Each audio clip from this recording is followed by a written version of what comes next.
Assalamualaikum warahmatullahi wabarakatuh. Halo teman-teman, kembali lagi dengan saya Fani Idriani. Di sini saya akan menjelaskan materi bab keempat, yaitu IP address dan subnetting. 1. Pengenalan IP address dan subnetting.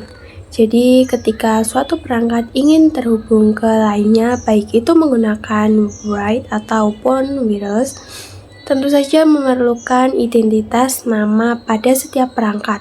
Identitas tersebutlah yang dinamakan IP address. Untuk IP address saat ini terbagi menjadi dua, yaitu IPv4 dan IPv6. Pada IPv4, untuk penulisannya terbentuk 4 oktet, yang setiap oktetnya terdiri dari 8 bit dan jika dijumlahkan terdapat 32 bit, dan angka untuk setiap oktet merupakan angka desimal dan 0 hingga 255. Nah, untuk penulisan IP yang benar di versi 4 perlu disertakan prefiks. Misalkan di sini terdapat IP 192.168.1.1/24. Maka /24 adalah prefiks. Jadi prefiks menunjukkan jumlah IP yang bisa digunakan. Nah, prefiks biasa digunakan dalam pengkonfigurasian mikrotik ataupun Cisco, biasa menggunakan subnet mask. Dan untuk mengetahui prefiks yang sesuai dan prefiks, maka yang diperlukan adalah subnetting. Jadi subnetting adalah upaya atau proses untuk memecah sebuah network dengan jumlah host yang cukup banyak menjadi beberapa network dengan jumlah host yang lebih sedikit. Teknik subnetting membuat skala jaringan lebih luas dan tidak dibatasi oleh kelas-kelas IP atau IP classes A, B, dan C yang sudah diatur. Misalkan, terdapat jaringan komputer kelas yang terdiri dari 6 komputer yang saling terhubung, maka berapa prefiks yang cocok untuk 6 komputer tersebut agar semua komputer bisa saling komunikasi? Jawaban yang tepat adalah kita dapat menggunakan prefiks /29 karena jumlah IP yang dapat digunakan adalah 8. Nah, untuk mengetahui jumlah IP yang dapat digunakan, teman-teman bisa nonton video ini hingga akhir. 2. IP public dan IP private. Untuk sekarang kita akan lebih fokus pada IPv4, yang mana IPv4 terbagi menjadi dua, yaitu IP private dan IP public. Secara singkat, IP public merupakan IP yang digunakan di internet dan bisa diakses dari mana saja. Jadi misal kalian mengakses facebook.com, youtube.com, dan lain sebagainya, maka secara tidak sadar kalian sedang mengakses IP public masing-masing yang dimiliki oleh mereka, asalkan device kalian terkoneksi ke internet. Adapun IP private yaitu digunakan di dalam jaringan lokal dan tidak dapat diakses langsung dari internet. Ciri utama dari IP private ialah bahwa IP tersebut hanya bisa diakses dari dalam jaringan lokal. Contoh dari penggunaan IP private yaitu di sekolah ataupun di kantor. Alamat IP private sendiri terbagi menjadi 3 kelas, yang di setiap kelasnya sudah didefinisikan range IP-nya. Di sini pada kelas A range-nya adalah 10.10.10.10 hingga 10.255.255.255. Untuk kelas B rank-nya dari 172.16.0.0 sampai 172.31.255.255. Sedangkan untuk kelas C rank-nya dari 192.168.0.0 sampai 192.168.255. Jika sebuah IP sudah melebihi dari rank masing-masing kelas, maka itu bukanlah IP private lagi, melainkan IP public. Nah, karena IP private hanya bisa digunakan di dalam jaringan lokal, Maka konsep ini dikenal sebagai Network Address Translation atau biasa kita sebut dengan NAT, yang memungkinkan beberapa perangkat dalam jaringan lokal menggunakan satu alamat IP publik tunggal untuk berkomunikasi dengan internet. 3. Classful dan Classless Addressing. Perhatikan pada gambar di sini. Klasifikasi kelas IP private dan public.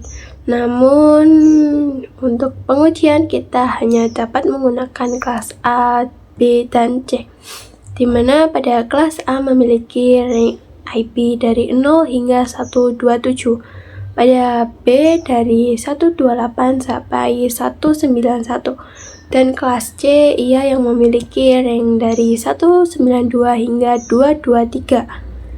Kemudian terdapat CIDR, yaitu nama lain dari prefix. Sedangkan pada ilustrasi di sebelah kanan ia adalah range IP address dari IP private berdasarkan kelasnya.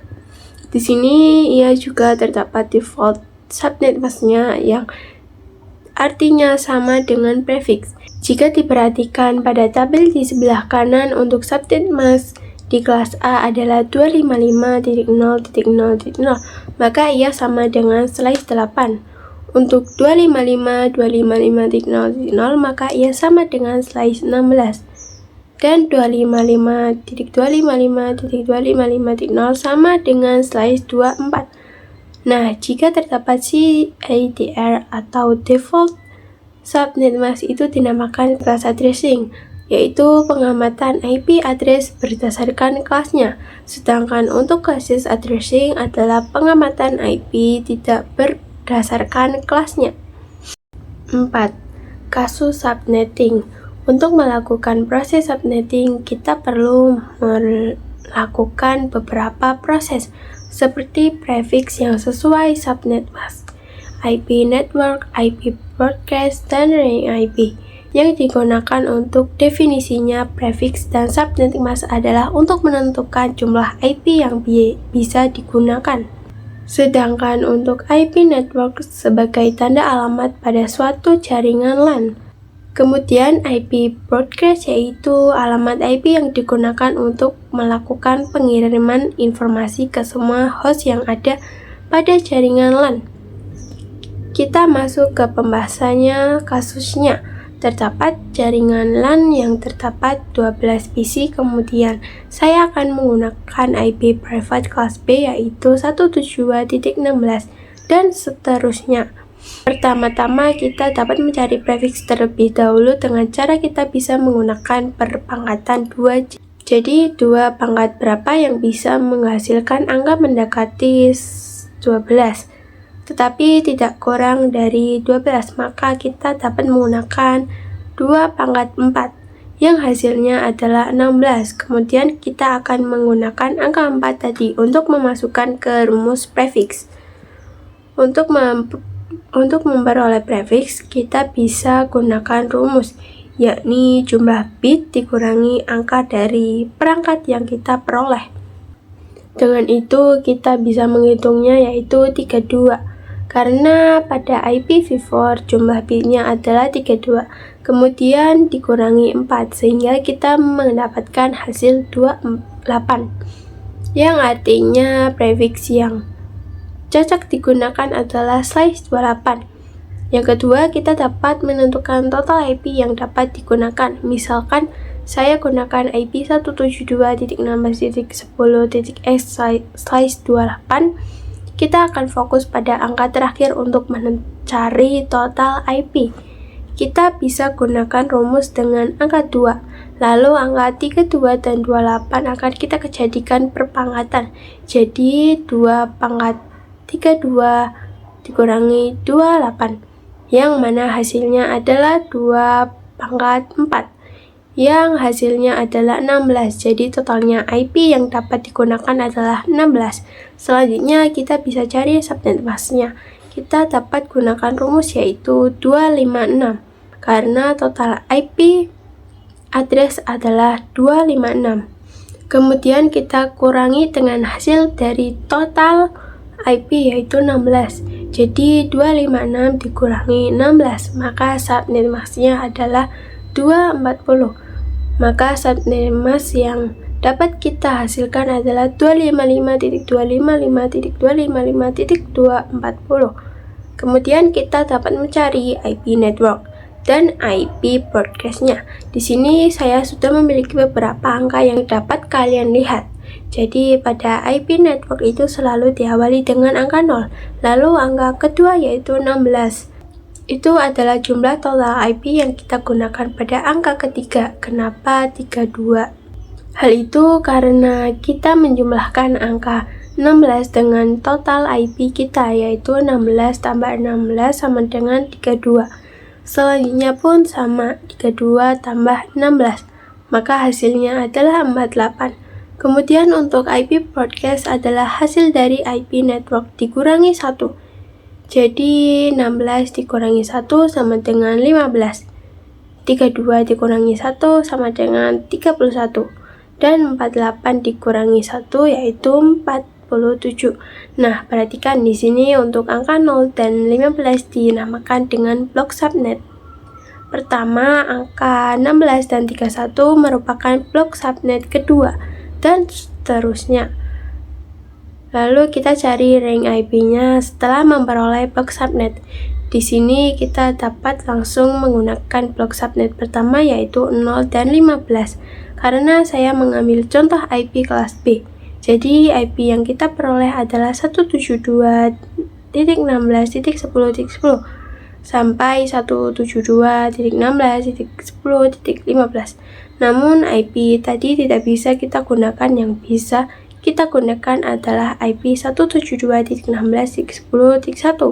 sampai 172.16.10.14 karena IP sebelumnya sudah digunakan oleh IP network dan IP broadcast. 5. Konsep blok subnet. Blok subnet diibaratkan seperti sebuah ruangan di samping. Ini adalah blok subnet pertama, blok subnet kedua dan ketiga. Sebagai contoh di sini terdapat IP 10.10.10.0/27. Nah, IP tersebut termasuk ke dalam blok subnet pertama, tetapi blok subnet memiliki by default tidak bisa saling berkomunikasi. Jadi diibaratkan seperti ruangan adalah misalkan ada sebuah gedung dengan 3 lantai yang mana lantai pertama memiliki blok subnet pertama, lantai kedua memiliki blok subnet kedua, dan begitupun dengan lantai ketiga milik blok subnet ketiga. Maka di lantai 1 misalkan memiliki device yang menggunakan blok subnet pertama, maka semua device yang berada di lantai tersebut dapat saling berkomunikasi. Namun jika device yang berada di lantai 2 ataupun 3 ingin berkomunikasi dengan lantai 1, maka tidak bisa karena berbeda blok subnet. Meski sebenarnya kita dapat menggunakan routing. Selanjutnya adalah IPv4 delivery type. Jadi delivery type adalah mekanisme pengiriman data, dan delivery dibagi menjadi 3. Yang pertama adalah unicast, yaitu one-to-one communication. Jadi pengiriman data yang penerimanya tepat di satu host saja. Contohnya adalah penggunaan IP address kelas A, B, dan C. Yang kedua adalah multicast one-to-many communication, yaitu saat satu host mengirimkan data ke beberapa penerima yang dalam satu grup. Contohnya adalah cara kerja dari IP address kelas D. Yang ketiga adalah broadcast, yaitu one-to-all communication, yaitu pengiriman data ke semua host yang masih dalam satu jaringan. 6. Konsep switch dan router. Untuk switch itu sendiri yaitu mengkoneksikan perangkat yang satu network, sedangkan untuk router untuk mengkoneksikan perangkat yang berbeda network. Contohnya di sini terdapat 2 device yang memiliki satu network, maka dapat langsung terhubung baik menggunakan write ataupun reels.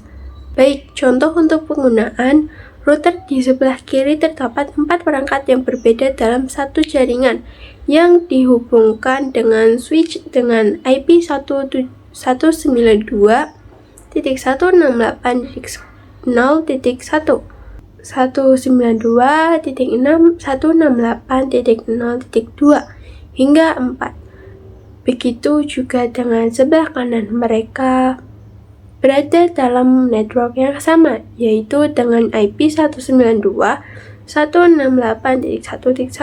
sampai 1.4. Itu artinya kedua sisi memiliki network yang berbeda yang membuat mereka tidak dapat saling berkomunikasi. Namun, kita dapat menggunakan router sebagai jembatan untuk bisa saling berkomunikasi.